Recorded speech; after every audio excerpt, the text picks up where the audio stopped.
네, 민심은 데이터에 있다. 숫자로 보는 민심. 여론 오락관 몇 대 몇. 자, 오늘도 시작해 보겠습니다.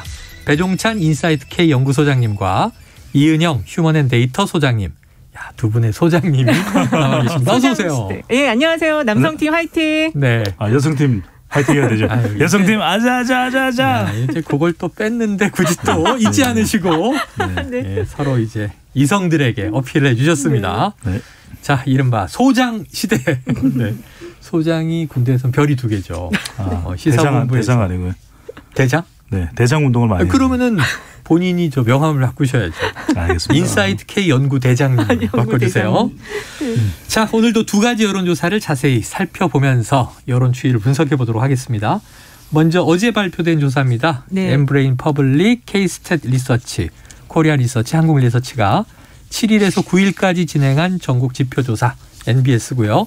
자세한 사항은 중앙선거 여론조사 심의위원회 홈페이지를 참조하시면 되고, 자, 요거는 먼저 이은영 소장님이 결과를 발표해 주시죠. 네, 지금 이재명 후보가 35%, 윤석열 후보 35% 동률이 되었고요. 동점이에요? 네, 안철수 후보 9%, 심상정 후보 4%, 그리고 부동층이 16%인데요. 일단은 그 추세선 지난주, 지지난주 이게 지금 MBS 조사가 발표가 안 됐었어요. 네네. 그래서 1월 넷째 주와 비교해 봤을 때 이재명 후보는 그대로 유지를 하고 있고요. 윤석열 후보는 1%포인트 상승, 안철수 후보 1%포인트 하락, 심상정 후보가 2%포인트 상승, 전체적인 부동층은 18에서 16으로 2%포인트가 줄어들었습니다. 그럼에도 불구하고 아주 미세한 부분들, 네. 소폭 이동 부분들까지 다 짚어주셨는데 대선은 한 달도 안 남았습니다. 그렇습니다. 오늘 26일인데 사실 저는 3월 4일에 사전투표 시작이면 네. 찍는 분들이 나오시니까 그렇죠? 5일을 빼면 21일 남은 거예요. 아, 예. 3주 남은 거예요. 그렇죠. 사전투표. 네, 지지율은 초박빙인데 역대 대선에서 좀 유사한 경우가 있었나도 궁금하고 네. 대선에서 이런 현상이 지금 나타나고 있는 이유가 있지 않겠습니까? 이게 이제 12년 대선하고 굉장히 흡사하게 가는데요. 2012년. 네, 2012년 대선이 그때 이제 저 박근혜 후보가 당선이 됐는데 네. 투표율이 그 당시 75%였고 방송사 출구조사가 50.1대 48.9. 그래서 1.2%포인트로 박근혜 후보가 이기는 걸로 나왔어요. 네. 그리고 이때와 그때랑 비교를 해보면 그때는 이제 그 삼지대에 있던 후보들이 다 사퇴를 합니다. 네. 3명이 그러니까 통진당 이정희 후보, 무소속 안철수 후보, 진보정의당 심상정 후보가 다 사퇴를 함으로써 완벽한 양강 구도가 만들어졌었거든요. 네네. 그때와 지금 비슷한 상황이고요. 그리고 지금 이번 대선에서 이런 현상이 지금 이게 초박빙 상황이 나타나는 거는 이 두 후보가 일단은 그 중앙 정치 경험이 많지 않다라는 점, 그리고 비호감이 좀 두 분 다 강하다는 거. 그래서 이게 어떻게 보면 저는 약간 데칼코만이라고 미술에서 네네. 접으면 예, 그거 대칭으로 똑같은 나오죠. 두 후보가 너무 비슷한 속성들이 그대로 똑같이 나타나고 있어서 유권자들이 지금 표심을 정하지 못한다 이렇게 보고 있어요. 근데 조금 다른 차이점도 봐야 될 것 같아요. 그러니까 2012년 대선은 그때 저도 이제 조사 기관에 있으면서 계속 분석을 했는데 그래도 대체로 박근혜 후보가 좀 앞서는 추세였어요. 그래서 뭐 전문가 10명이면은 뭐 8명 정도, 9명 정도는 박근혜 후보가 당선 가능성이 높다 이렇게 쳤는데 그때랑 지금이랑 다른 건 지금은 더 모르겠어요. 더 모르겠다. 그러니까 이게 역대 대선하고 네. 비교할 수가 없는 게 2012년 대선 같으면은 그렇게 이제 진영 간 완전히 대결 구도가 만들어진 것도 만들어진 거지만 부동층이 사실은 선거 막판에 그렇게 그다지 큰 작용을 한 건 아니거든요. 네. 왜냐하면 대체로 부동층도 지지하는 후보를 선택하더라도 평균적으로 비슷하게 가는 거죠. 한 후보에게만 몰려가지 않는 거예요. 그런데 이번에는 왜 이렇게 자꾸 엎치락 뒤치락 하느냐. 꽤 많은 비율. MZ세대나 여성이나 중도층이 자꾸 바뀌어요. 바뀌어요. 그러니까 큰일이네. MZ세대가 20대가 이번 주에는 이재명이었으면 다음 주에는 윤석열. 네. 그러니까 이런 경우가 없었거든요. 그러니까 조사 방식에 따라서 ARS와 면접, 그러니까 우리가 2012년을 거슬러 올라가보면 그때는 조사 방법에 따라서 이렇게 차이가 나요. 이런 얘기 잘 안 했단 말이에요. 네. 그러니까 그만큼 이번 대선은 실제 응답자의 정치 성향이나 이 MZ세대 연령대나 또 지역 서울 같은 이런 것에 따라서 또 계속 달라지거든요. 그러니까 사실은 비교할 선거가 없는 거예요. 야, 그런데 지금 대략 뭐 이제 1, 2위를 따지기가 어렵고 오차 범위 내에서 박빙인데 35대 35. 근데 아까 말씀하실 때 지난번 조사에선 18%였던 부동층이 2% 줄었고 16%. 그래도 높아 보여서 이 중에 그렇습니다. 일부만 한쪽으로 쏠려도 그냥 이제 판세가 나오잖아요. 그렇죠. 부동층 왜 이렇게 많아요? 부동층이 지금 어떻게 보면 두 후보다 모두 박스권에 갇혔다라고 볼 수가 있는데, 그러니까 지금 말씀하신 것처럼 표심을 아직도 결정을 못 하고 있고 악재가 계속 나오는 데다가 네네. 지금 이제 좀 이따 말하겠지만 그 적폐 수사 관련한 또 이 논란이 더 이제 유권자들의 마음을 흔들고 있다. 지금 결정을 못하게 만들고 있다. 근데 12년 대선하고 비교해 보면 12년 대선 때 결국 그 박근혜 후보를 당선시키게 한 힘은 여성층의 힘이었거든요. 그 당시 그 50대 여성층이 처음엔 여성 대통령에 대한 거부감이 컸었어요. 그런데 그게 어느 정도 후반으로 들어오면서 이 여기가 바뀌기 시작하면서 박근혜 후보가 좀 이렇게 우세를 점하는 상황이 있었는데 이번에는 연령층이 좀 내려갔긴 했지만 20, 30대 여성층의 표심이 저는 마지막 후보의 손을 들어주지 않을까, 당선자의 손을 이렇게 그래요. 보고 있어요. 자, 이렇게 봐야 될 것 같아요. 이 조사는 MBS 조사가 저도 개인적으로 이 조사에 대한 관심이 많고 같은 또 일을 했던 동료분들의 조사에서 하기 때문에 재질문을 안 해요. 후보 선택에 있어서 투표하느냐. 사실 재질문을 하면 무응답이 더 줄어들 수도 있고 또 하나는 그 기술적인 문제죠. 기술적인 문제의 무응답 비율이 여전히 높은 거고 또 하나는 성향적인 부분이에요. 무슨 이야기냐면은 이 같은 부동층이라도 이전 선거와 달라진 게 이전 선거에서는 그래도 막판에는 중도라고 하는 이 중간지대 부동층들이 이념이 선거가 가까워지면 그래도 살짝 갈려요. 그래도 살짝 더 진보, 살짝 더 보수. 그게 방금 전에 이제 이현영 선생님이 말씀하신 2012년의 사례인데 지금은 뭐가 다르냐? 이념? 극관계 뭔 상관 있어? 나는 아니야. 그러니까 이제는 이 지금 남아있는 사람들은 이념이 아니라 이익이에요. 이념색은 정치적 효능감이기 때문에 옅어졌다. 배우자 논란을 들어도 바뀌는 거예요. 다음 날. 그래? 이렇게 간단 말이야? 그럼 난 지지 못해. 그러니까 이 정치적 효능감 따라서 계속 표변하고 또 다변하는 것이 지금 남아있는 부동층이기 때문에 이 부동층이 줄지 않는 거예요. 왜냐하면 끝까지 보자. 난 결정 못하겠는데 이거죠. 이게 지금 7일에서 9일 조사란 말이에요. 네. 근데 이게 묘하게 걸려 있는 게 이 김혜경 씨 의혹, 김혜경 씨 사과가 9일 날 나왔잖아요. 그렇죠. 그리고 또 야권은 이제 단일화 이야기가 계속 나오고 있고 지난주부터 또 윤석열 후보의 이 이른바 정치 수사냐, 적폐 수사 이 발언으로 문 대통령과 갈등도 있는데 이건 또 조사 기간에 살짝 걸쳐 있어요. 지금 이 팽팽한 동률의 결과에 어떤 요인들이 좀 영향을 미쳤을까요? 일단은 지금 이번 선거에서 나타나는 패턴을 보면 각 후보에게 악재가 나왔을 때 지지층이, 그러니까 지지가 떨어지는 게 아니고 유지되거나 올라간다는 거예요. 악재가 나오면 유지되거나 올라간다? 결집을 합니다. 우리 후보가 이렇게 하면 안 돼. 흔들리면 안 돼. 그러면서 막 또 지지를 막 보내요. 그래서 사실은 김혜경 씨 그 과잉 의존 논란이 안 좋을 걸로 영향을 미칠 걸로 봤는데 지금 큰 영향이 없었거든요. 없습니다. 그렇지만 이거는 이제 스며들어서 조금씩 떨어뜨릴 수는 있지만 그렇겠죠. 크게 영향을 주진 않았어요. 그래서 이 악재가 나타나면 결집을 해서 지지가 유지가 된다. 이게 가장 큰 차이이지 않을까. 그리고 단일화 관련해서는 사실 이제 그 안철수 후보 지금 지지율이 좀 약간 이제 하락을 했는데 이게 단일화도 이게 지금 이제 그 기본적인 구도가 좀 바뀌고 있어요. 단일화를 여론조사를 통한 정석적인 단일화보다는 단판에 의한 빠른 속전속결의 단일화 또는 정책 연대 또는 공동정부 이런 식으로 좀 바뀌고 있어서 그게 지금 당장 어떤 게 확신을 줄 만한 내용은 없기 때문에 그것도 지금 크게 변수가 되지 못하고 있는 상황. 다들. 그래서 이런 거 지금 애매하게 양쪽 다 박스권이다. 자 그러면은요. 이 배 소장님은 이 동률 결과에 어떤 요인이 좀 작용하고 있다 이렇게 보십니까? 지지층의 결집이죠. 이거는 뭐 김혜경 씨와 관련된 여파가 가장 크다고 봐야 되겠죠. 그러면 이제 이재명 후보 지지율에 큰 균열이 생기고 타격을 받아서 지지율이 곤두박질 치느냐. 그게 아니죠. 자, 김혜경이 등장하면 김건희가 등장해요. 이번 대선은. 그래서 아까 이번 달콤한이라고 얘기하신 게 이렇게 보시면 돼요. 이번 대선은 후보자 스스로 당선을 결정하는 것이 아니라 이재명 윤석열의 당락은 김혜경, 김건희 씨에 달려 있는 거예요. 그래서 이게 이른바 오징어 게임에 나오는 줄다리기 현상입니다. 어떤 이슈가 터지면은 양쪽이 딱 대치가 되는 거예요. 자, 뭐냐. 문재인 대통령이 적폐 수사에 대해서 경로했거든요. 그럼 누가 소환이 되느냐. 박근혜 전 대통령이 소환되는 거예요. 그러니까 이거는 문재인 대통령과 박근혜 전 대통령의 시즌 3 대결이 되는 거죠. 아이고. 그러니까 이재명 그래서 윤석열 후보가 부랴부랴 발언을 거두잖아요.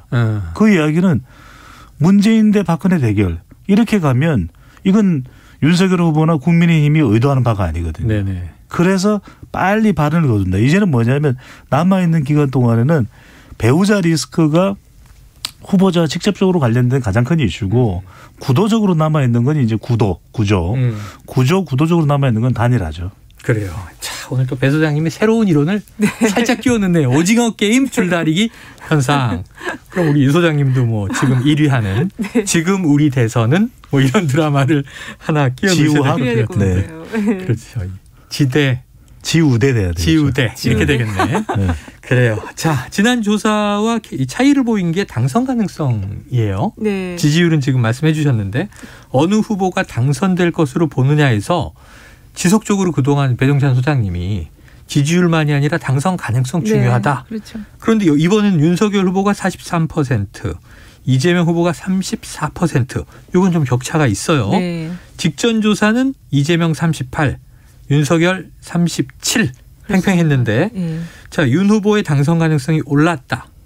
이 숫자는 뭘 말하고 있는 겁니까? 이게 이제 지금 당선 가능성이 사실 이전에는 선행지표적인 경향이 강했어요. 그래서 후보자들의 속성을 보면서 지금 지지율은 낮더라도 이제 잠재된 어떤 영향평가의 지표였었는데. 그러니까 나는 이재명을 지지하지만 그렇죠. 실제로는 윤석열이 당선될 것 같다. 뭐 그런 거죠. 이렇게 응답을 하는 거죠. 다른 사람들의 생각을 반영한 건데 지금은 이 투표율이 가까우다 보니까 이게 후행 지표가 되면서 지금 이제 그 부동층이 많잖아요. 2층이 다른 사람들은 어떻게 생각하는지 살피는 그런 기간에 지금 들어간 것 같아요. 예. 그래서 이런 상황에서는 가장 중요한 게 각 선대위의 그 선거 캠페인이 얼마나 잘 되는지, 네네. 인상적인지, 그리고 이 언론 보도, 이 각 선대위의 그 활동에 대한 언론 보도, 후보의 메시지에 대한 언론 보도에 대한 거에 의해서 또 많이 이게 그 전체적인 그러면 누가 됐겠구나 하고 이렇게 평가를 하게 되는데 지금 상황에서는 아까 이제 김혜경 씨가 직접 후보 지지율에는 영향을 주지 않았지만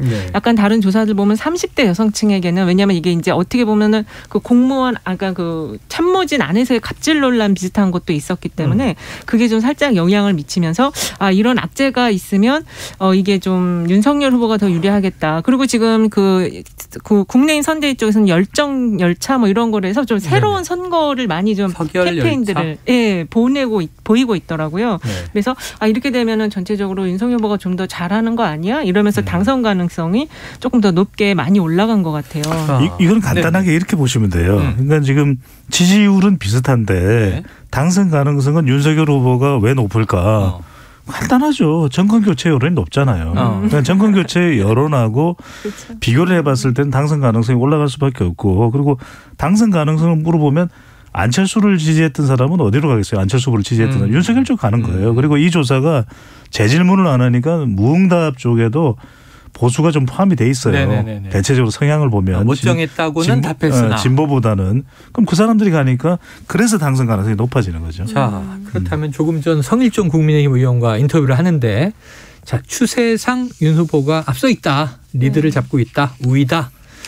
이렇게 좀 윤석열 후보 쪽에 우위가 유지되고 있다. 좀 조심스러운 추측 가능합니까? 네. 왜냐하면 설 이후에 TV토론 이후에 나온 조사가 한 16개 정도 됐는데 숫자적으로는 오차 범위 내지만 윤 후보가 조금 더 앞서는 것들이 많이 나왔거든요. 그래서 그런 것들이 여기 당선 가능성 이번 MBS에도 좀 반영이 된 것 같아요. 반영이 됐다. 네. 그러한 추세가 있는 것은 사실이다. 네. 그런 추세를 자꾸 보는 게 이제 뭐 미국의 네이트 실버 같은 사람이 평균을 내거든요. 그러니까 평균 내면 윤석열 후보가 오차 범위 내 평균 내는 거니까 앞서고 있는 추세다 이렇게 이야기할 수 있겠죠. 국내에서도 뭐 조사가 워낙 많이 쏟아지니까 그 종합해서 평균 내는 또 이제 저 분석가들이 있더라고요.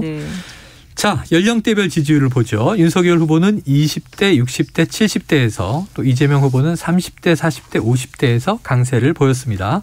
특히 20대에서는 윤석열 후보가 32%, 이재명 후보는 18%, 2배 가까이 앞서는데 자, 항상 이제 지금 M여중 강조해 오신 배종찬 소장님.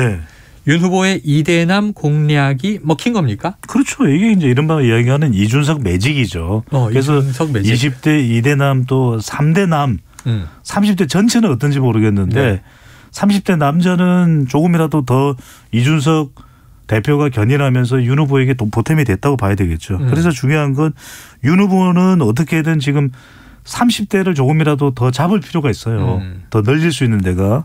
그다음에 이재명 후보는 어떻게든 50대를 좀 더 늘려야 되겠죠. 네. 왜냐하면 40대는 꽁꽁꽁꽁꽁 뭉쳐져 있어요. 이재명 후보 쪽으로. 네. 60대 이상은 윤석열 후보 쪽으로. 그러면 남아있는 여지는 30대와 50대인데 네. 이재명 후보는 50대를 잡아야 되는 것이고 윤석열 후보는 30대를 더 잡는 이게 이 포인트가 되는 거죠. 세대 공략의 포인트까지 말씀해 주셨어요. 그런데 SNS에 보면 네. 전 이런 걸 봤어요. 윤석열 후보는 20대는 남자만 있다고 생각하는 건가? 하는 그렇죠. 여성들의 이야기인데 그렇죠. 이대녀도 있잖아요. 그렇습니다. 근데 이대남을 공략하면 이대녀는 오히려 더 좀 괴리감 느끼지 않을까요? 어떻게 그러니까 지금 이제 작동할까요? 저희들이 자꾸 이제 이대남 이대녀로 분리해서 네네. 담론을 형성하고 있다 보니까 맞아요. 이대녀, 삼대녀들이 이렇게 자기의 생각을 자꾸 숨기면서 문답충으로 지금 빠지고 있는 상황이 있어요. 그래서 예. 어쨌든 지금 지역 내 세대 공략, 그다음에 연령 내 성별 공략이 굉장히 중요한데 그런 측면에서 지금 배 소장님 말씀하신 것처럼 국민의힘 선대위 쪽에서는 그게 조금 더 공략을 잘하고 있다 이렇게 좀 보여지는 것 같습니다. 네, 그래요. 자, 다음 대선 후보 지지율 여론조사로 넘어가 봅니다. 이건 뭐 오늘 오전에 발표된 네. 따끈따끈한 결과인데요. 한국갤럽이 지난 8일부터 10일까지 조사를 했고요. 8, 9, 10. 자세한 내용은 중앙선거여론조사 심의위 홈페이지 참조하시면 됩니다. 자, 배 소장님. 네. 후보들 지지율 몇 대 몇? 이재명 후보 36%, 윤석열 후보 37%, 안철수 후보 13%, 어허. 심상정 후보 3%. 윤석열 후보와 이재명 후보의 격차가 1%포인트거든요. 네네. 그러니까 말 그대로 앞서 박빙이네요. 예, MBS 조사와 큰 차이가 없는 네. 팽팽한 결과입니다. 그런데 이거는 또 안철수 후보가 두 자릿수를 유지하고 있네요. 그렇죠. 이건 안철수 후보 지지율이 그래도 꾸준히 10%대를 유지하는 조사 결과 바로 이 한국갤럽의 조사가 금요일 발표되는 뭐 그런 이유는 이게 면접은 조사니까 유선도 포함이 돼 있고 유선도 포함이 돼 있으니까 살짝 보수성도 가미가 돼 있다고 봐야 되겠죠. 그런 현상으로 안철수 후보가 13%. 다른 조사에 비하면 적어도 적게는 2, 3%, 많게는 한 4, 5% 더 높은 지지율로 봐야 되겠죠. 그런데도 유력 주자 간에는 팽팽한 건 또 여전합니다. 네. 자, 요게 아까 보니까 MBS는 우리가 7, 8, 9였고 이건 8, 9, 10이니까 화수목 조사를 해서 오늘 나왔단 말이에요. 그럼 요건 윤석열 후보의 적폐수사 발언 파장 있을 때 조사가 된 건데 자, 이번 적폐수사 발언의 후폭풍이 여론에 반영됐다고 보십니까? 이게 지금 저희 전문가들도 적폐수사 그리고 거기에 맞선 정치 보복 그리고 거기에 맞서서 대통령은 다시 사과를 해라. 네네. 그리고 윤석열 후보는 선거 개입을 한다. 이게 지금 논란이 계속 이어지고 있어서 매일 엎치락뒤치락이에요. 진행형인 이슈다 보니까 지금 이게 누구에게 더 유리할 거로는 저희도 판단하기가 상당히 어렵습니다. 그래서 여기도 지금 아직은 어느 후보에게도 좀 영향이 미친 걸로는 아직 안 보여지고 있거든요. 제가 볼 때는요. 그렇군요. 오늘 밤에 또 TV 토론이 영향을 따로. 그런데 이 생각은 하셔야 될 것 같아요. 뭐냐면은 이재명 후보는 배우자인 김혜경 씨 논란이 상당히 그래도 상징적 여파가 있거든요. 분명히. 이게 과잉 의전이다 또 법인카드다. 물론 아직까지 의혹이고 더 규명이 돼야 되겠고. 근데 아까 뭐 야당 공세는 김혜경 씨가 소고기다 뭐 맛집 탐방이다 이러니까. 사과를 하긴 했지만 그런데 윤석열 후보의 적폐수사 발언이 있었잖아요. 네네. 그러니까 김혜경 씨 관련된 이슈가 더 확장되거나 확산될 수도 있는데 윤석열 후보의 발언이 오히려 이 선거의 이슈에서 성격 자체를 배우자 쪽에서 문재인 대통령과 박근혜 전 대통령의 구도 쪽으로 옮겨가 버린 이런 변화는 있는 것이죠. 아주 색다른 청취자 의견이 들어와 있습니다. 청취자 1918님. 자, 이름에 숫자가 들어간 이은영 소장님이 배종찬 소장님보다 유리한 코너 같아요. 이자와 영자가 들어있습니다. 네. 최영일 팀장님 이름에도 숫자가 들어있네요. 네, 0과 1. 비트의 시대죠. 그런데 그건 모르죠. 저는 몇 배다. 여러 배다. 이게 중요해요. 갑절이다. 지지율이 3배 올랐습니다. 배. 종찬이죠. 엉뚱한 걸로 싸우고 있습니다. 자, 1788님은요. 자, 배 소장님 응원 문자도 있어요. 최영일 진행자님의 부드럽고 소프트한 진행. 배 소장님의 기발한 비교 평론이 흥미를 줍니다. 이 프로에. 또 중심은 우리 이제 이 소장님이 딱 잡아주고 계시죠. 최고죠. 자, 안철수 후보 앞선 조사에선 9%, 이번 조사 13%. 자, 이 한 두 자릿수 지지율이 계속 나온다면 야권 단일화 협상에 어떤 영향 줄 것 같습니까? 근데 이게 지금 갤럽이 안철수 후보 지난번에 최고로 나왔던 게 17%까지 나왔습니다. 맞아요. 그래서 그게 최고였죠. 지금 여기서 이제 숫자는 높게 나왔지만 이미 이제 국면이 지금 전환되고 있어요. 네, 적폐 수사로 국면이 전환되고 있으면서 그게 의미하는 거는 양강 구도의 결집의 강화거든요. 그래서 안철수 후보 지지가 지금 한 10% 내로 충분히 협상 가능한 지지율이긴 하지만 이 양강 구도 결집이 지금 앞으로 남은 20일에 계속 끌고 갈 거기 때문에 이 지지율이 떨어질 수가 있고 동력이 점점 상실될 수가 있다. 하지만 이 안철수 후보를 누가 모셔가느냐에 따라서 지지율은 더 얹어진다. 이게 지금 상황인 것 같습니다. 그렇겠죠. 네. 저는 이 말씀이 굉장히 중요한 게 누가 모셔가느냐. 지금 정치는 생물이고 정치는 샘물이다. 왜냐하면 끊임없이 뉴스가 나오는데다가 선거는 미생물이다. 이런 얘기가 나오고 있거든요. 어려워. 그건 뭐냐 하면은 결국 단일화를 우리는 기대했고 그 당에 예상했던 것은 윤석열 안철수 후보 사이의 단일화잖아요. 네, 그렇죠. 그런데 워낙 지금 국민의힘 쪽에서 대표도 그렇고 선을 긋고 있으니까 윤한 단일화가 아니라 이안 단일화 될 수도 있다. 저는 그래서 이 단일화가 이제 그러니까 안철수 후보의 지지율이 올라가면 이재명 후보 쪽에서도 손을 내는 적극성이 발휘될 수 있거든요. 이미 조금씩 내밀고 있죠. 그러니까요. 그래서 저는 이번 선거에서 남아있는 마지막 이 구도적 변화는 단일화예요. 그런데 이게 우리가 기존에 쭉 예상을 해왔던 윤안이 아니라 이안이다. 상당히 달라질 수가 있죠. 그렇죠. 사실 안철수 후보 단일화 가장 최적기는 3주 전쯤에 17% 나왔을 때 그때가 가장 지지율로는 좋을 텐데. 네, 그때 뭔가를 이 구도 변화를 했었어야 되는데 지금 조금 이제 꽃이 펴서 지는 그 흐름으로 가는 시기인 것 같아요. 아이고. 자, 앞으로 이제 얼마 남지 않았는데 어떻게 이 지지율에 의해서 단일화 변수가 야권 단일화라고만 말할 수도 없다. 그렇습니다. 그럼 여권 단일화도 될 수 있다. 지켜보도록 하죠. 자, 이제 예언 오락관으로 넘어가 보도록 하겠습니다. 윤석열 후보 적폐 수사 얘기 나왔고 전선이 이게 문재인 대통령 대 윤석열 후보처럼 구도가 됐는데 그래서 바로 철회하고 있다. 근데 사과는 안 나왔어요. 이거는 어느 쪽에 더 유리할 걸로 보시는지 배 소장님. 네, 이건 민주당이죠. 민주당이 유리해요. 왜 그러냐면은 짧게 대통령 지지층들이 이재명 후보 지지에 반응하지 않는 유권자층도 있었어요. 호남이다. 40대다 화이트 칼라. 그런데 아까도 말씀드렸지만 윤석열 후보의 발언으로 시즌3 문재인 대통령이 소환됐습니다. 그럼 박근혜 전 대통령도 소환되는 거예요. 뭐야 난 아무 말도 안 했는데 이러면서 이렇게 소환되는 경우에는 민주당 지지층뿐만 아니라 2017년 기억을 되살리는 유권자층도 똘똘똘똘 결집할 수밖에 없는 거죠. 똘똘똘똘. 야, 그렇죠. 지금 안 그래도 지금 설명절 전후에 박근혜 전 대통령이 어떤 메시지를 낼까 또 궁금하고 있었는데 사실 요게 이제 동의하세요? 지금, 동의를 하고요. 지금 적폐 수사 관련해서는 정권 교체는 50에서 54 정도 나오고 대통령의 긍정 평가는 40에서 한 44가 나오거든요. 어떻게 보면 윤석열 후보가 이 적폐 수사 관련한 언급을 폭을 갖다가 그물을 넓게 쳐놓은 상황이 된 거예요. 그렇지만 이 수사를 이제 진짜로 할 것인가, 보복을 진짜로 할 것인가에 대해서 한동훈 검사장인 사람의 이름이 튀어나오면서 이쪽 지지층이 급 결집을 하게 되는 거죠. 이렇게 돼서는 안 된다. 그래서 결집의 속도는 민주당 지지층이 더 빠르게 갈 것으로 저는 보고 있습니다. 두 분의 이 의견이 여기서 일치하네요. 자, 이재명 후보의 배우자 김혜경 씨 과잉 의전, 법인카드 의혹 공개 사과는 내놨어요. 지난번에 김건희 씨 사과가 한 40여일 전에 나왔을 때 배 소장님이 사과의 결과가 안 좋다. 여론에 오히려 좀 나쁜 영향 미쳤다라고 해석하신 바도 있거든요. 자, 김혜경 리스크는 진화됩니까? 저는 조금씩이라도 진화된다고 봐요. 왜냐하면 선거 막판까지 배우자 리스크는 똑같이 김혜경, 김혜경 어떤 식으로든 계속 갑니다. 어떤 식으로든 계속 간다. 그리고 지금 이게 그 제보자께서 지금 그 패턴이 새로 또 냈죠. 카드 쪼개기 10만 원 이하를 지금 또 10개를 내셨는데 지금 녹취가 880개인데 계속 10개씩 이렇게 내신다면 보는 사람들이 굉장히 피로감이 쌓이고 대선 끝나고도 계속 나올 텐데요. 그래서 이거는 이렇게 변수를 안 둘 것 같습니다. 그러니까 뭐냐면 이번에는요. 그 김혜경 씨 관련된 것도 녹취고 김건희 씨도 녹취잖아요. 녹취대전이에요. 녹취대전이에요. 근데 이번 녹취는 또 이제 이 배모 사무관하고의 녹취지. 그렇죠. 김혜경 씨는 직접 나오진 관련된 않죠. 건 없고 또 김만배 녹취도 있잖아요. 김만배 녹취. 그러니까 이번 대선은 정영 계산 녹취. 한마디로 맙소사예요. 맙소사. 녹취 대선입니다. 녹취 대선. 네.